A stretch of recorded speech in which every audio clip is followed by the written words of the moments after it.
Welcome back to Forza Naples.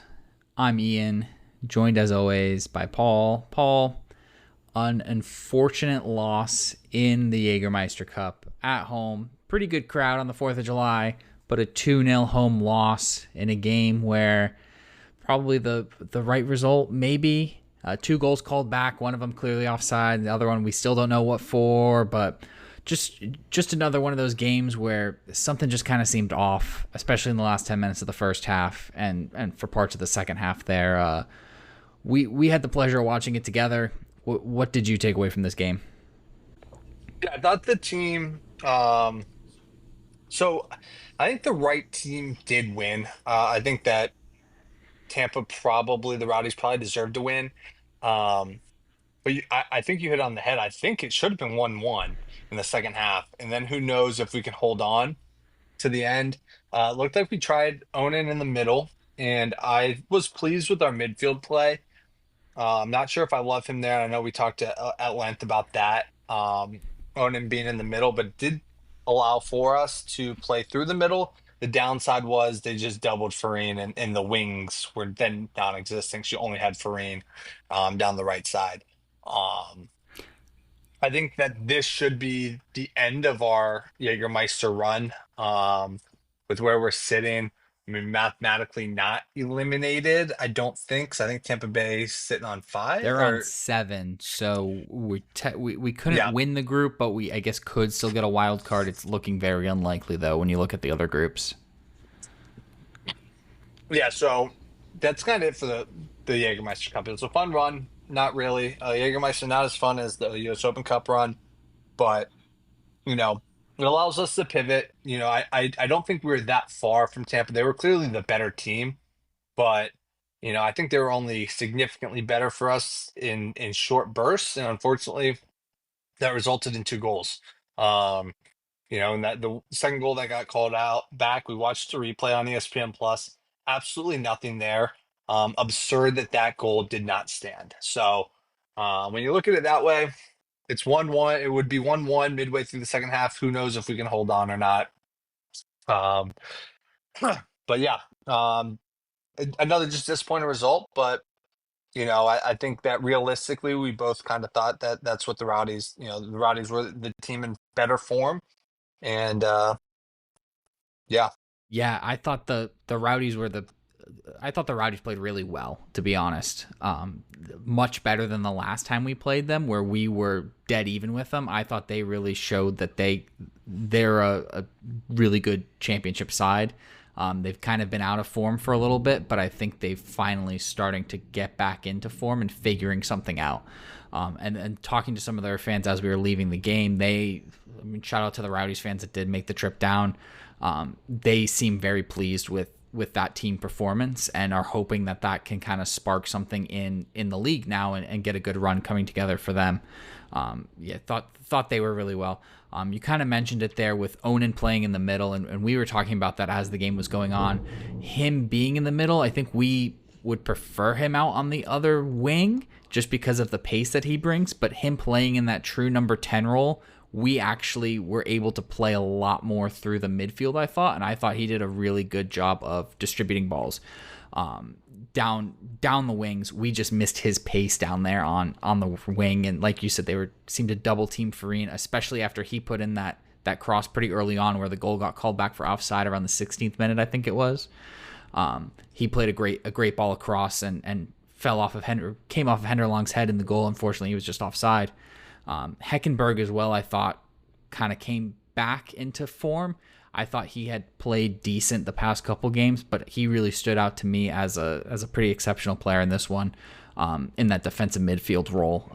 Thought he really stepped up. They were kind of putting pressure on us all game, and if it wasn't for really, I thought we matched them really evenly for 20, 30 minutes. Last 10 minutes, again, we just get caught ball watching and give up a goal, and then same thing in the second half. We came up kind of fired up, and it was back and forth pretty even. We get the goal called back, and then once they scored the second one there in the 60th minute, that last 30 minutes we didn't really have much for them, unfortunately.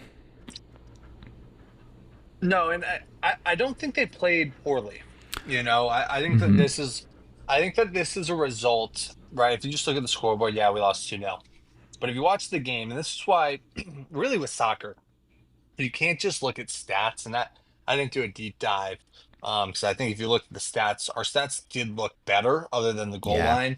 We were Um, 55%, but 55%, you, 55% possession, excuse me, and 14 total shots with 2 shots on target. They were 7 total shots and 2 shots on target. yeah, so you look at that and you're like, huh, like close game. And I agree that that's kind of, you know, I don't know if those stats kind of match up to how the game really was. But you watch the Avialta game, or you watch some of our last games where the scorelines were closer, or they had late winners. We didn't play well in those. And at the end of the day, I am a firm believer in results are results. Um, you know, I would take a poorly played win or a game where you don't play your best and you walk away with a point than a game you play great and lose. However, in the Jägermeister Cup, where the loss, yes, it eliminates us all for all extents and purposes from continuing in that. You can take something out. The boys played really well through a stretch, at the end of a stretch where they haven't played well. So kind of good. Just hey, we played a championship side. Not really what you want to be facing when you're playing poorly and you're out of form. You play well, and now you still lose, but you played well, and now you get Westchester at home with an opportunity to find your winning ways because you're coming off right. At this point, you want to find the positives because the game at the end of the day does not matter. Similarly to our U.S. Open round 2 win, right? Doesn't matter because we ended up getting bounced. Irrelevant how we played there. Um, the Jägermeister Cup's over, and it's sad that it's over. Um, but now we don't have to answer questions on what game is this? Does this game matter? Does blah blah blah? Because every game matters except for the next Jägermeister Cup game, because that one does not And that matter. one's away at Greenville, so hopefully we don't Perfect. have to do too much for that. Thankfully, we did do a shot of Jägermeister at halftime in hopes of turning stuff around. And it seemed like it was going to work until the goal off the corner kick got Hmm. called back, which for reasons we still don't know. Um, Well, it's because your mom didn't finish hers. that's That's correct. the My reason. so if there's anyone to blame, That's it's the my only mom because reason. it turned out after the Rowdies had scored the Yeah. goal in the 60th minute to go up 2-0, that is when she started offering. I think it was actually right before they scored. She said, Does anyone want to Hmm. finish my shot of Jägermeister, which she had been sipping on. So it's like she's never done Jägermeister before. So anyone to blame there, it's her, in my opinion. Yep. Yep. Yep. But yeah, it was a all in all, and I think it's very easy to get wrapped in game by game. But you look at the season as a whole, it's easy to say, hey, we played well. Let's move on to the next one. We fought really hard. Could we have won? Yeah, maybe there's probably, hopefully the players think we could have had that one. But at the end of the day, I mean, the Jägermeister Cup was going to be a gauntlet, and now we don't have to worry about that anymore. We can just go back to focusing on trying to win the league, trying to make the playoffs, and get back. Because, you know, if you've noticed in the podcast, for those listening, we haven't been talking about our placement on the table, and that's because it continues to slide. So we need to find something to change the momentum and get back into a hold of our position. Yeah, hopefully we can use this Jägermeister Cup loss, where we did play well and actually had some potential. It just kind of seemed like we were still lacking some teeth up top, and then again 2 silly moments at the back where we just get caught ball watching and miss picking up a man, and that one could have been 0-0. If we don't do that, who knows? It's one of those things. But yeah, hopefully we can take some momentum out of that and kind of build on it, going into Westchester this Saturday. I do have to say, though, I went home starving after I came into the game hungry, saying I would eat a hot dog in under 30 seconds for every goal we scored, and unfortunately getting shut out, got no hot dogs eaten. So I did have to go home hungry. I think the best part of the night was watching you shovel hot dogs that you had saved in case they scored, and you had saved I four. did say 4. And it I was was very ambitious. and it was like this and it was the 75th minute at that point, and you were like, I'm going to save all four of these just in case. So at any point you could have had one. At that point, I think 4 goals was out of reach. And then by the 85th minutes, 3 goals was definitely out of reach. And then full time, now you got to shovel some hot dogs I after the didn't game. have to do it in 30 seconds, but I did eat all 4 hot dogs that I had saved because I was very much looking forward to them, and I love a good hot dog. Didn't eat any hot dogs while I played golf in the morning. I was kind of leaning off the hot dogs, knowing, oh, there might be a possibility here that I have to eat a lot of hot dogs. Ended up not having to eat any, but I still ate 4, and they were very good, I will say, even though they were cold. Do you think it would have been fun had we put up like a 6 piece? Do you think you would have enjoyed that sixth hot dog? Probably, probably. Okay. Especially because of the novelty of it, of scoring 6 goals and eating 6 hot dogs. I think that would have been fun. Maybe. At what point would you have, if we were up 3-0 in like the 75th minute, would you have been like, okay, boys, I've had enough hot dogs. Let's take our 3-0 victory and Never go enough home? hot dogs. No. Okay, never More. enough Give hot me dogs. more. Uh, Yeah, the other positive too was big crowd, I thought, for what was supposed to be a crappy yep. weather night. We had pretty good weather. Good crowd. When we did that lap around the stadium, it was pretty full. Kudos to the Rowdies for getting a fan bus down there. Um, I think it's really cool at this level seeing fan bases support. And as much as I hate rival fans in every other sport, and I hate going to my home stadium and seeing other teams' fans, I think at this level it is really cool. And Tampa's not that far, but like when Portland was in town and seeing the Portland fans, I do think it is really cool seeing how the different fan bases show up for their team Yeah, I um, did enjoy talking to week the in, week Rowdies out. fans kind of as we were walking out of the stadium, just getting their take, knowing that they have kind of seeing them in the background and looking them up, especially to do last week's episode, talking to them and saying like, so are you guys going to turn it around? I know you fired your manager at the start of the season. Like how's things looking? And they seem very positive coming off of that. And you're right. It's not like an NFL game or a big MLB or even MLS where there's some hostility there. We're all kind of just, if someone's traveling to a League One game, I mean, I know because I've done it now. They're a diehard, and it's fun to talk to them and get their thoughts on U.S. soccer as a whole. Yeah, and I'm always for chirps mid game. Like, right? Like you don't have to be friends with Oh people no, during the game, you but got to trash talk the during post the game game. and correct.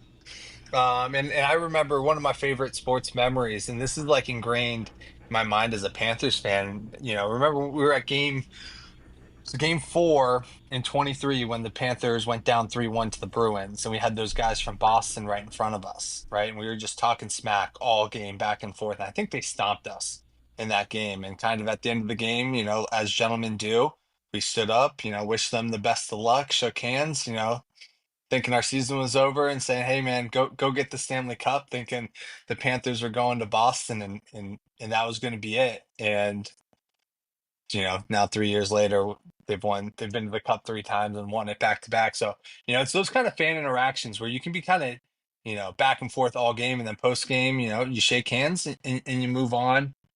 It makes the game fun because at the end of the day, we're all closer than you think. If you're a Rowdies fan at the game, like you probably love your team as much as we love FC Naples. So um, cool seeing people like that. Yeah, yeah, and like you said, Fourth of July, a lot of other stuff going on. We still had 3,400 people. 3,472 is the reported attendance that I had seen at the game. So a pretty solid attendance number.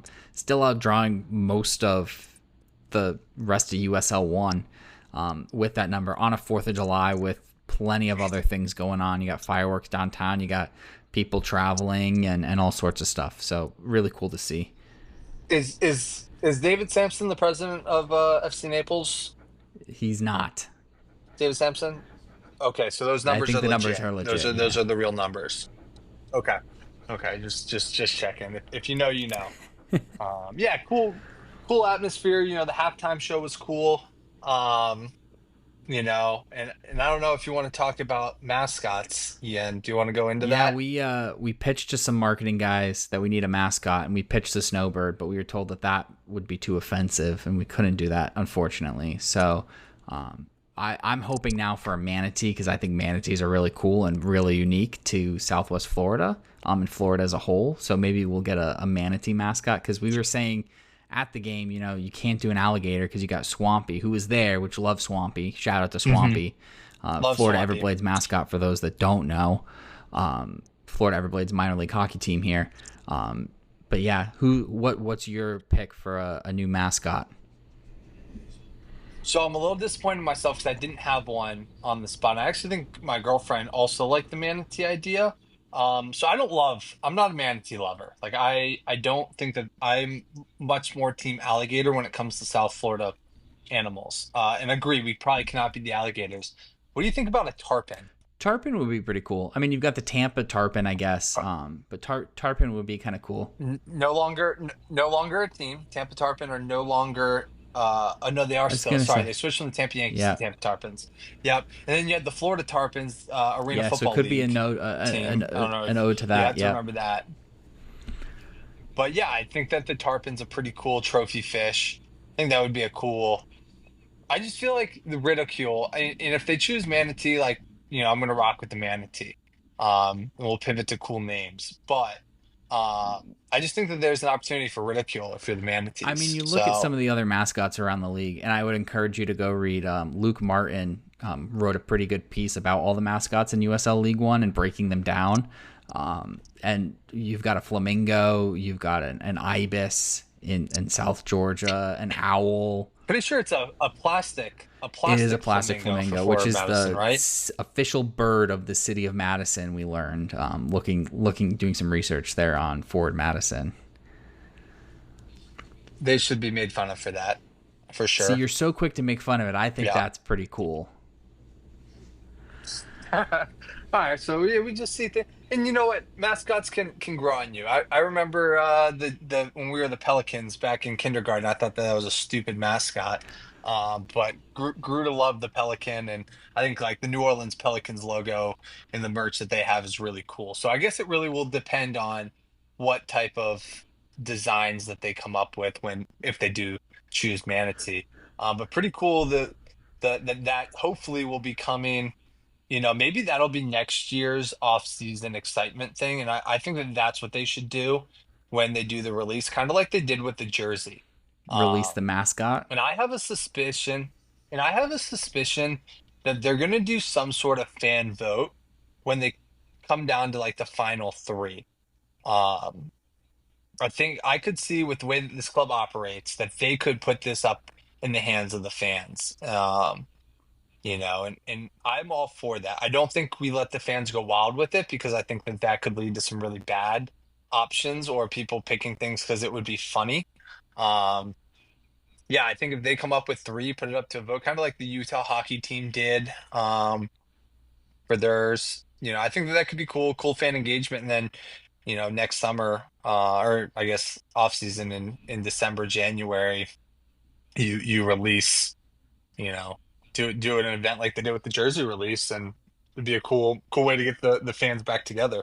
Regardless if the fans get the vote, they should do a mascot reveal like they did with the I like it. jerseys. I like that idea a lot. I was also thinking dolphin, or because we have so many golf courses, and feel free to take any of these ideas to the leadership team there at FC Naples, like a golfing gopher, because of all the golf courses here in Naples. Okay. That's those are my ideas.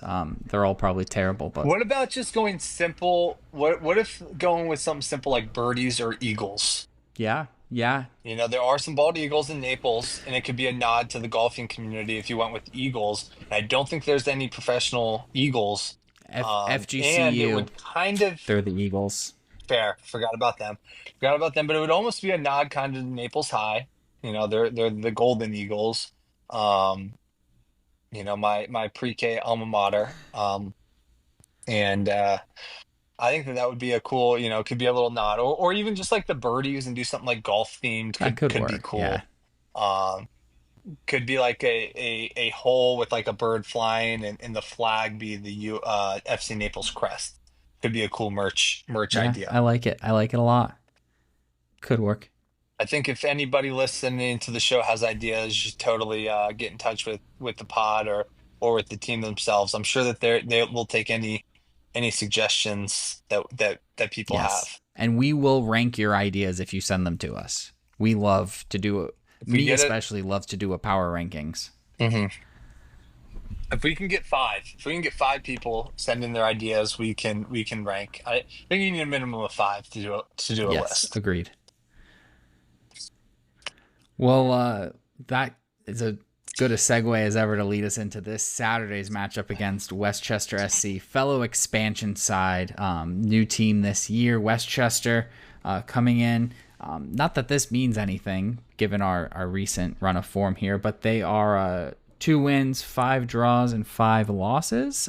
Goal difference of -8. They are sitting on 11 points, currently in 13th out of 14 teams. If you're wondering where FC Naples is, we're currently in 5th on 19 points, +1 goal difference, 5 wins, 4 draws, 5 losses. So this one looks like it could be a chance for us to turn things around and finally pick up another win, having not won now in quite some time since the Omaha game on Memorial Day weekend. A big chance to come home and get another league win. We've been pretty good, like we said. Maybe I jinxed us last time when I said we've been really good at home. But we have been really good at home in the league. We've only lost 1 game so far and a couple draws in there. But Paul, what do you make of this one with Westchester coming into town? Yeah, I think that this is a get right spot where we need 3 points. You've got a team that hasn't won very many games. They have drawn five. Um, I'd be interested to see their home road splits. I don't have that in front of me. They've got the negative goal differential. All this the bare bones minimum work looking into this game should be that we get 3 points. What I would like to point out, and what I think that could probably help, is it seems like we have been changing formations, changing players, changing game strategies week in, week out. I would like to see them stick with what they did last week on Saturday. I don't want to see them go away from that. And again, I think we're both not sure if we want Onan in the middle all year or not. But I think we tried that again. And I think that we do need to kind of start establishing an identity of how we're going to play. And I think that we could keep that same strategy. Um, and honestly, maybe Onan could. I think Onan would have a better chance of tearing up the middle, dribbling up the field this week versus last week. You got, in theory, a lower skill level, top to bottom, Saturday that you're facing. So, um, see what we can do, keeping the same style. Also, we're not here to call people out, but Henderlong needs to get on the board. He wants to win the Golden Boot. He needs to get back on the score sheet. I don't know when his last goal came, um, but it feels like it has been a long time since he has put one in the back of the net. And obviously he's trying. This isn't a shot. He's playing hard. He is moving, playing on both sides of the pitch. He has been driving back on defense here and there as well. So it's not like he's one of those strikers who's just sitting at the midfield line waiting. Um, but I think that when we get him back into form and him putting some careening crosses into the back of the net, I think that is probably going to help us win more games. And that sounds really obvious, but I think that him getting on the score sheet Saturday would be massive, and I like him to do so. I think he's going to listen to the podcast, and he is going to hear this and think to himself, "Wow, I didn't think about that." So I am going to try to score on Saturday. I think that Farin's going to set him up nicely across, and it's going to go in. I think he had 1 or 2 chances that just sailed a little high this week, so or last week. So that's kind of what I'm expecting and hoping Yeah, for. I like it. Looking at Westchester here, doing a little scouting. Recently, it seems like they've pretty much only played a 4-4-2 in their last couple matches, and it seems like they also really like possession. So that does kind of bode well for us as a team who likes to pick teams apart and capitalize on their mistakes and just start start a counterattack, right? So I kind of like our chances here. Like I looked at their most recent game against Greenville, and they had over 70% possession, and Greenville won 3-0. Greenville was just peppering them all night long on the counter, which is exactly how we were playing really well at the start of the season. So I think that could be really well for us. I think our defense too needs to play. We need a full 90 minutes out of them. They've been really still pretty solid all year, and it's just been little mistakes here and there at the back that we're getting picked apart on. And like we said last week, a lot of all four guys looking at each other like who was picking him up. So maybe we get better communication. I don't know what it is back there, but we've got to be a lot cleaner at the back and can't give them free shots from just outside the penalty area or right next to the penalty spot. So if we can do that and we get Henderlong back on the board, I think we're going to be golden here and can sail into 3 points. Yeah, do you want them to kind of keep the same sort of shape that they had Saturday, or are you looking for another change? I really liked that shape on Saturday, and I'd like to give it another try, especially against another League One opponent.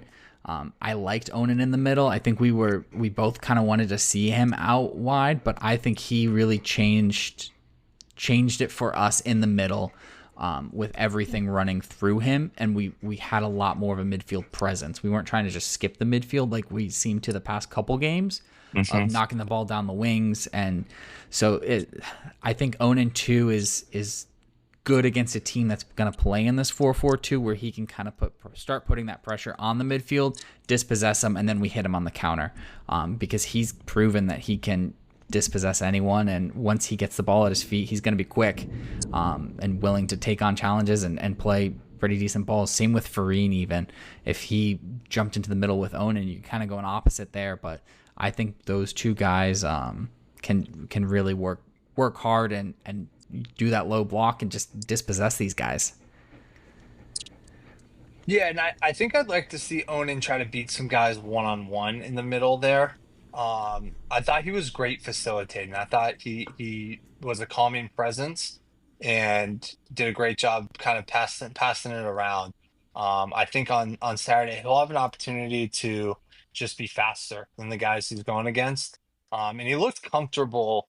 He didn't look like he was, he looked like he fit the part.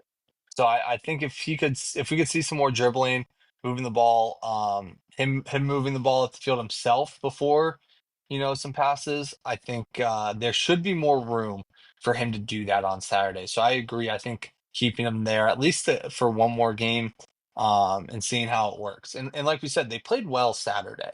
And I don't want to get spooked by a unflattering score line in going back to the chalkboard. I think you gave yourself props when the lineups were announced that was the shape you It wanted was.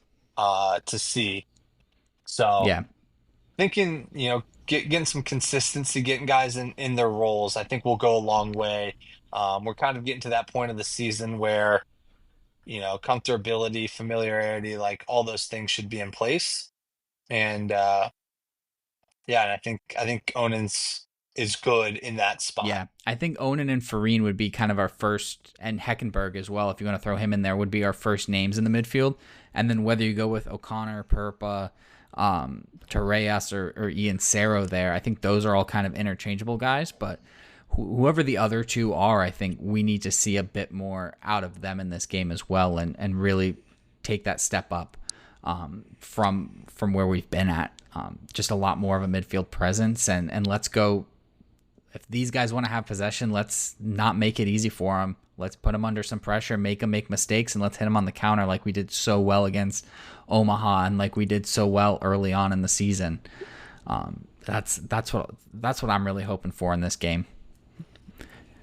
Yeah, and I think that's an interesting as I'm thinking about it a little bit more, and this is why being a manager is so difficult, right? Like you kind of want to build that consistency, but in this type of game, if that's how they're going to play, owning out wide might be a better option in kind of that sense of skipping the midfield, in the sense if they're all going to be playing up and putting pressure on us, we get the ball back, you can just kick it into space where Onan or Farine can run into it. Might not be a bad option, and obviously there's a lot more technicality that goes into it than this oversimplification of it. So it'll be interesting, and maybe that's the second half adjustment they make. Maybe they start how they started Saturday, see how it works. Um, is OC a guy that you expect back in the starting lineup? I think we were both a little surprised he wasn't in thought he was a little out of place when the sub did come in late. And I'm thinking at that point it was more just a fatigue thing, getting fresh legs in there more than a tactical change, because that you know, wasn't the best spot for him necessarily. Yeah, But what are your thoughts on I that? think thinking more about it now, I would say yes, and I would like to see him in the middle just because of his.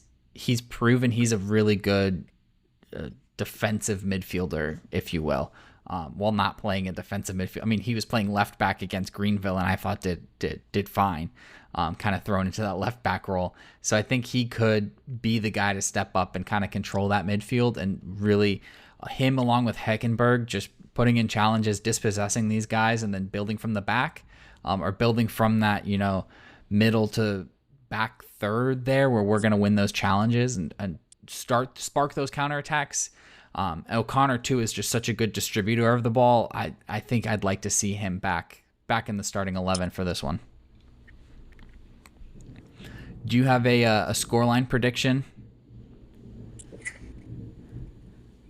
I'm gonna go 3-0. I think that the boys, I think the back line gets it figured out. I think that them playing well, it's one of those things. I think if Westchester's able to score, I think it could get ugly for us. So I like them and Delgado to keep a clean sheet Saturday, and I think we're gonna get two counters early.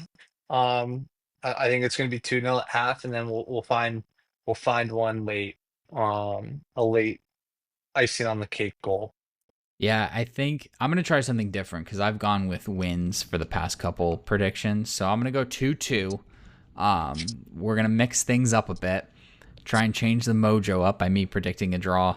But Westchester hasn't scored now in two games. Their last win came on June 18th against Ford Madison, which everyone seems to be beating Ford Madison right now. Sorry to our friend Rob there with Ford Madison Talking Flock podcast. But That's a it sick is. name. It's very good. I will give him flowers on Yes. that. That's a good name.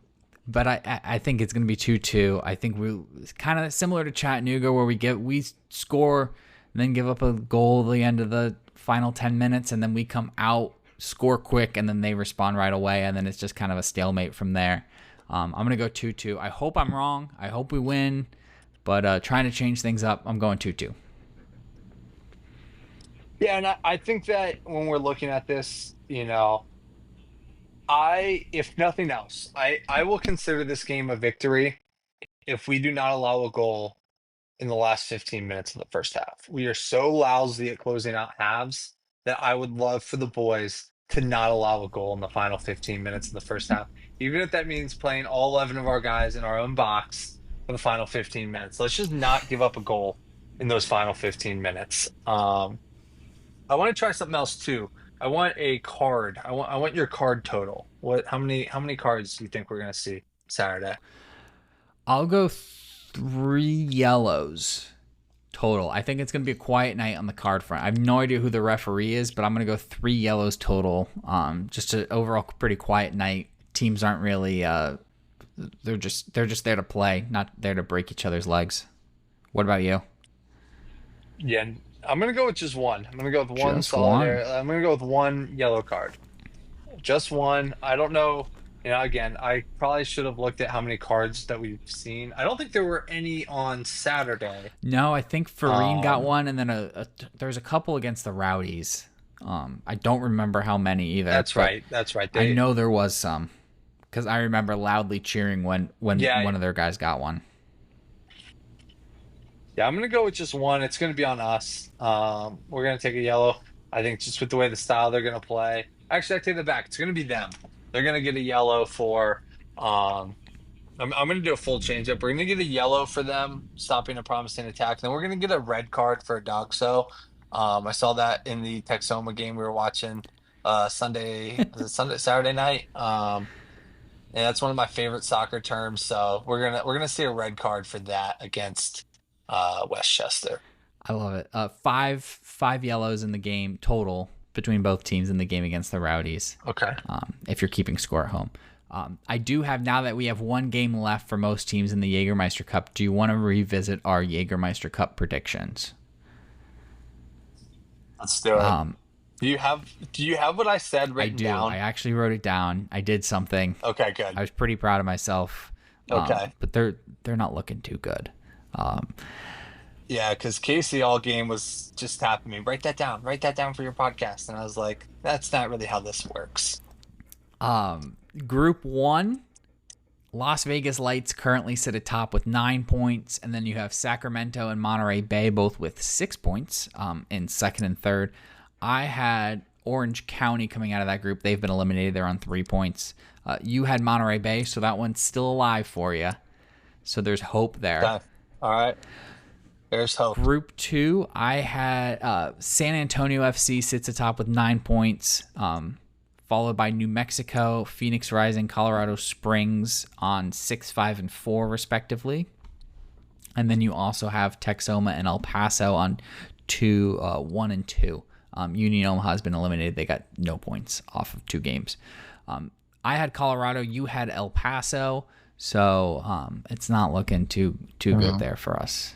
I wish you had notes on my commentary for why I picked El Paso, other than maybe the UTEP Miners back in the 60s. I believe that was won a why you national picked them. championship. Okay.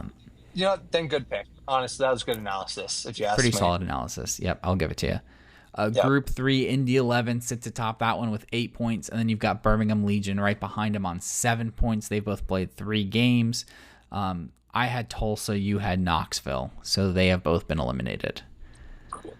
You know, that's on me because Indy 11 is one of the most prominent U.S. soccer teams. That's on me for not picking them. I should have picked them.